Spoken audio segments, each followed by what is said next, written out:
estudante! Continuando a semana de acolhimento do ciclo 4, quero lembrar que o PET 4 está disponível para download no site estudeemcasa.educação.mg.gov.br. Quem está conosco é a professora Débora de Mendonça, de Química. E nesta aula vamos retomar o tema termoquímica, que foi necessário para que os alunos pudessem resolver os exercícios do PET 3. Não é isso, professora Débora? Isso mesmo, Dani. Então, como a Dani me apresentou, eu sou a professora Débora e nesse ciclo nós trabalhamos com termoquímica. Trabalhamos desde os conceitos de termoquímica até algumas formas de calcular, né, o calor transferido.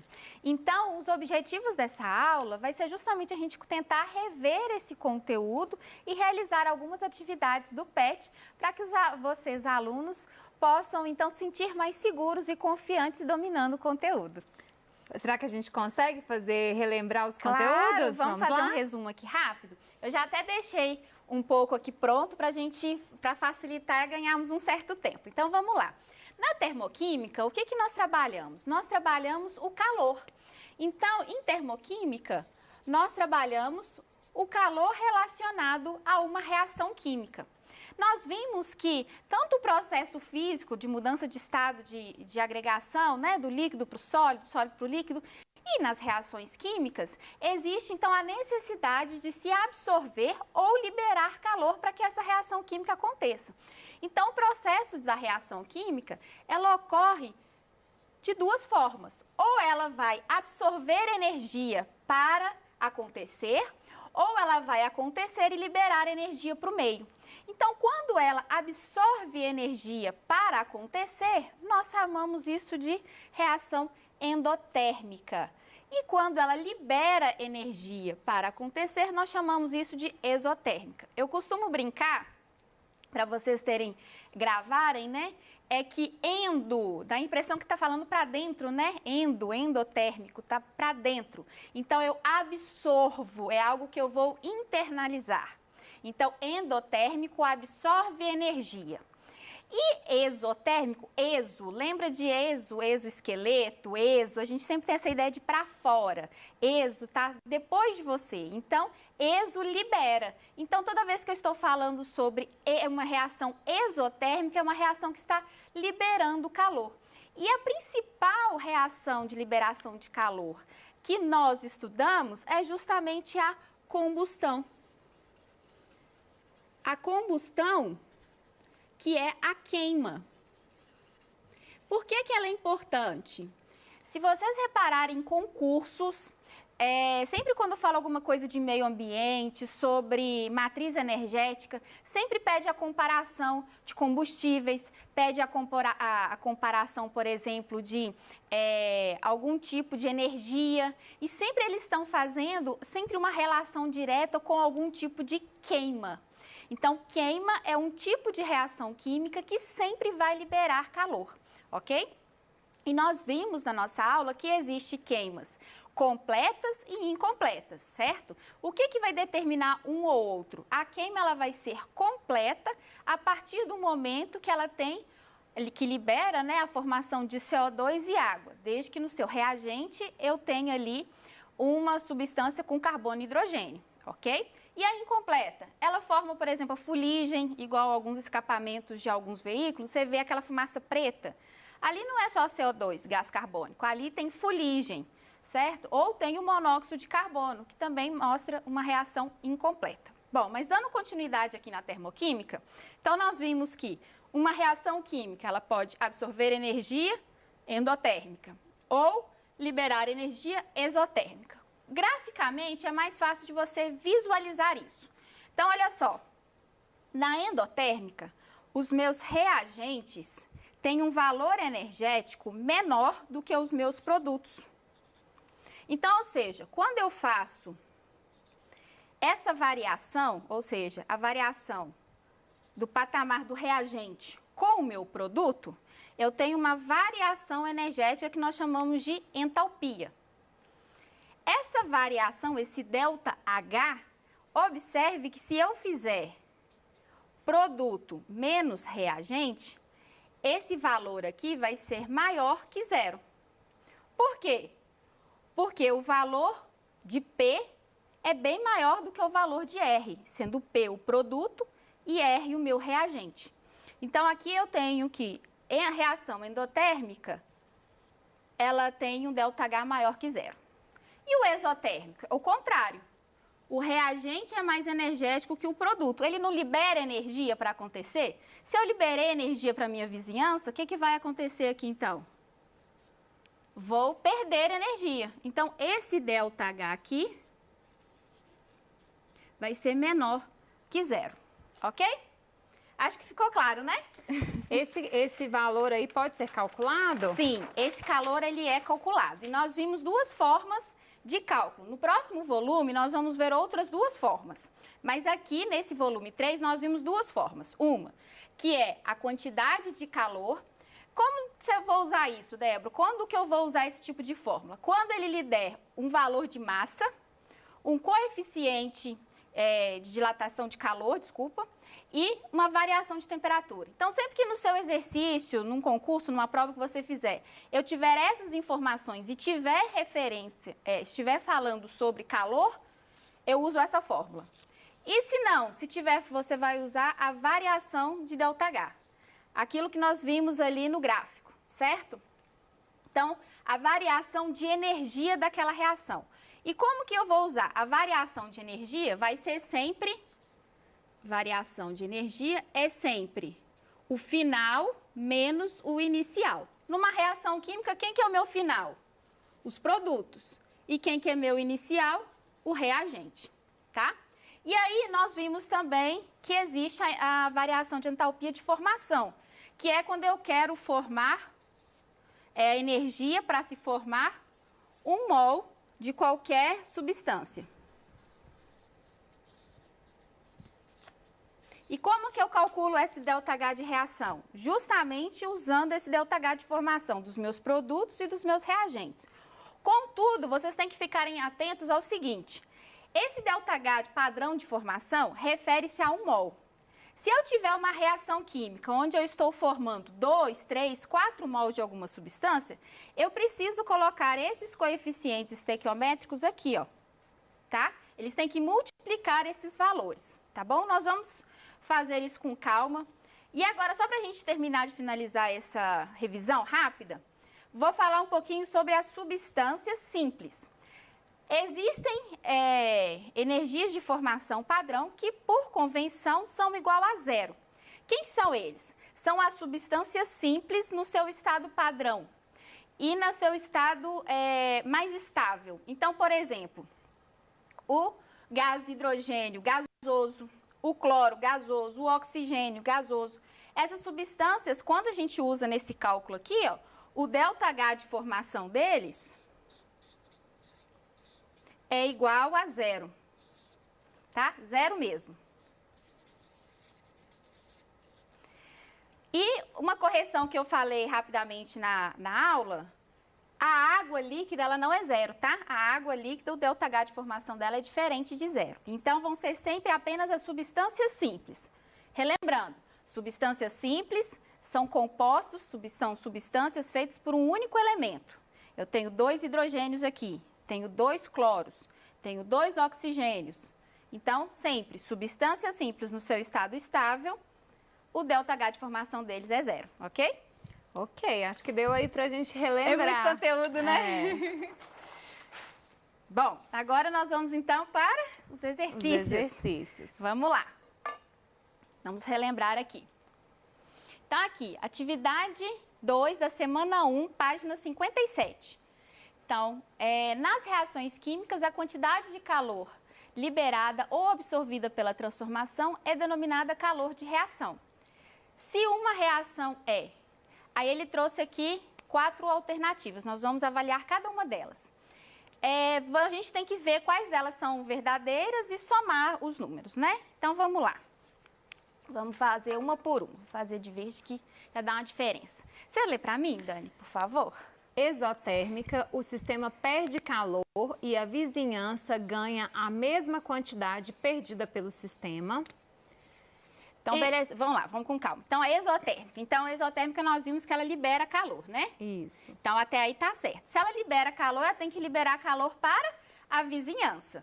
Não é isso? Então, se eu liberei calor para a vizinhança vai absorver isso, a mesma quantidade. Então, tá certíssima. Endotérmica. O sistema ganha calor e a vizinhança perde a mesma quantidade recebida pelo sistema. Isso. Então, olha só. O que ele está falando? Vou colocar aqui. Então, a endotérmica, ele está falando que ela absorve da vizinhança a energia, não é isso? E que a vizinhança vai perder exatamente a quantidade de energia que a reação precisou absorver. Então, tá certíssimo também. 2. Exotérmica. Sua entalpia final é menor que sua entalpia inicial. Logo, sua variação de entalpia, ΔH, é menor que zero. Então, é exatamente o que nós vimos, não é isso? A exotérmica, eu vou abreviar aqui, então nós temos então a variação de ΔH, onde vamos olhar aqui no gráfico, que aí fica até mais fácil de vocês lembrarem. Então, olha só, exotérmico, então o ΔH é negativo, porque o meu produto final ele é menor do que o meu inicial, tá vendo? Então, tá certinho também. Então, vamos para outra? Endotérmica. Sua entalpia final é maior que sua entalpia inicial. Logo, sua variação de entalpia, ΔH, é maior que zero. Exatamente. Então, olha só, a entalpia final dele é maior que a minha entalpia inicial. Logo, o meu ΔH, ou seja, a minha variação, é zero. Então, na verdade, todos eles estão corretos. Então, aqui, o exo é menor que zero e o endo é maior que zero. É maior que zero. Logo, vocês só precisam somar todos os valores que estão aí, gente. Então, é 0, 1... Então, vai dar 6, né? Total, então, a resposta que vocês têm que dar nessa atividade é o valor número 6, ok? Ok. Vamos para o próximo. Os alunos de um curso da USJT realizam todos os dias 30 minutos de ginástica para manter a forma atlética. Um deles deseja perder alguns quilos de gordura localizada para entrar em forma. Ótimo. E é orientado pelo professor a fazer uma ginástica monitorada, na qual terá que despender 15 quilômetros por minuto. 15 quilocalorias por minuto, analisando a tabela abaixo. Isso, aí nós temos aqui a tabela das substâncias e o valor calórico gasto por gramas, não é isso? E aí ele pede quantos quilos de gordura esse aluno perderá depois de 93 dias de atividade de ginástica. Supõe que sua alimentação diária seja 2.500 quilocalorias inalteradas. O sonho de qualquer um, né? Oh. Não é gastar 1 minuto 15 quilocalorias, 30 minutos por dia, vamos ver quanto que ele vai perder. Então, olha só, esse tipo de exercício, gente, é um tipo de exercício que pede para vocês o calor, a quantidade de calor, mas observe que ele não deu massa, ele não deu aquele C, né, que é o coeficiente de aquecimento, ele não deu variação de temperatura, ele quer que você entenda essa questão de gasto energético, que é algo do nosso dia a dia, né? Tá aí um monte de gente aí durante a quarentena tentando perder peso, ganhou uns quilinhos a mais ali, aquela coisa toda. Então, esse tipo de exercício, o que vai requerer de você, aluno, é mais uma concentração e prestar atenção na questão. Então, nós vamos de novo na questão, entendendo exatamente quais são os passos que o aluno vai ter que fazer para fazer esse para fazer esse cálculo de calor, tá bom? Então, vamos voltar lá. Então, olha só, ele vai fazer um exercício que vai desprender o quê? 15 quilocalorias por minuto, não é isso? A cada 1 minuto ele vai perder isso. Não é isso mesmo? Isso. E quantos minutos ele vai fazer de exercício por dia? 30 minutos. Então, ele tem que fazer por dia 30 minutos. E aí vem a sacada do negócio. Ele vai fazer o exercício por quantos dias? 93 dias. Então, aqui um dia. E ele vai fazer isso em 93 dias. Então, olha só, gente. Ele faz, a cada 1 minuto ele perde 15 quilocalorias, certo? Em um dia ele tem que fazer 30 minutos de exercício. e ele vai fazer isso durante 93 dias. Então, o que é que nós vamos fazer? Nós vamos multiplicar todo mundo, ok? Então, nós vamos fazer aqui 15 vezes 30 vezes 93. O que é que eu vou achar de resultado? Qual que vai ser a quilocaloria que ele gastou nesses 93 dias? Porém, olha que legal, Dani, o exercício pede o quilo da gordura, ou seja, a massa. E é aí que nós vamos usar a tabela, porque a tabela fala o valor calórico de quilocaloria por massa. Ou seja, ele perde 9,3 quilocaloria, ele precisa de 3,9 quilocalorias para perder 1 grama de gordura. Então, a gente precisa fazer essa relação. Para isso, nós vamos usar um advento tecnológico muito legal, chamado calculadora. Por quê? Porque, né, essas continhas aqui. Então, vamos lá. 15 vezes 30 vezes 93. Então, isso deu 4.850. Espera aí que eu... Então, aqui deu 41.850 quilocalorias. Certo? Como nós vimos ali na tabela, é 9,3 quilocalorias, certo? Para cada 1 grama de gordura. Se ele perdeu 41.850 quilocalorias, eu tenho agora X. Aí, para a galera que tem uma certa dificuldade com regra de 3, eu vou fazer bem devagar para todo mundo entender, tá? Então, vamos lá. Então, aqui, eu vou multiplicar cruzado. Então, o X multiplica o 9,3, que tem que ser igual ao 41.850, certo? Vezes 1 grama. Não é isso mesmo? Isso. Então, quando eu quero isolar só o X, acho que dá aqui? Dá, né? Deixa eu fazer para cá. Então, se eu quero isolar só o X, então eu vou ter o 41.850 dividido por 9,3, tá? Então, aqui eu tenho esses valores. Eu vou achar aqui um valor de 4.500 gramas. Só que como ele está pedindo em quilo, eu tenho que dividir isso aqui por 1.000. Dividindo isso aqui por 1.000, eu vou ter X igual a 4,5 quilogramas. Então, a resposta certa dessa questão, vai ser a letra D, tá bom? Então, letra D, 4,5 calorias. Desse jeito aqui, tá bom? Vamos para a última questão? Então, olha só. Do conjunto de substâncias abaixo, quais devem ter entalpia padrão de formação igual a 0? Lembra que eu comentei com vocês que as substâncias têm que ser simples. Então, a substância tem que ter apenas um único elemento, ok? E precisa estar no seu estado mais estável, ou seja, aquele que é encontrado na natureza. Então, olha só. Letra A, água líquida. Água líquida não é uma substância simples, é uma substância composta, porque tem hidrogênio e oxigênio. Logo, o ΔH de formação dela, o ΔH padrão de formação dela não é 0, tá bom? Letra B, nitrogênio gasoso. Como que a gente faz o nitrogênio gasoso? É o N2, né? Então, N2 gasoso, sim. O ΔH dele é 0. O ΔH padrão de formação igual a 0, ok? Oxigênio gasoso, também, é o O2. Também ΔH de formação igual a 0. Grafita, quem que é o grafita? Grafita é o carbono na sua forma de grafite. Então, o carbono ele pode ter a sua formação como diamante e como grafite. Dani, carbono e diamante é fácil de achar? Não. Baratinho, né? Qualquer papelaria a gente compra. Pois é.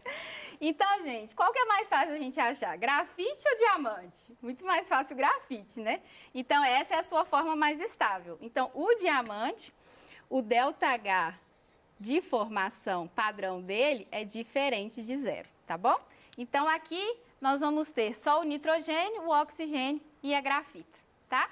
Eu espero que vocês tenham gostado da aula de hoje. É muito conteúdo, muita coisa pra gente falar. Mas se ficou alguma dúvida ainda, não deixe de mandar nos nossos canais de atendimento a sua dúvida para a gente poder saná-la no nosso Tira Dúvida, ok? No mais, eu quero agradecer a todos por essa aula. Um grande abraço virtual e até mais!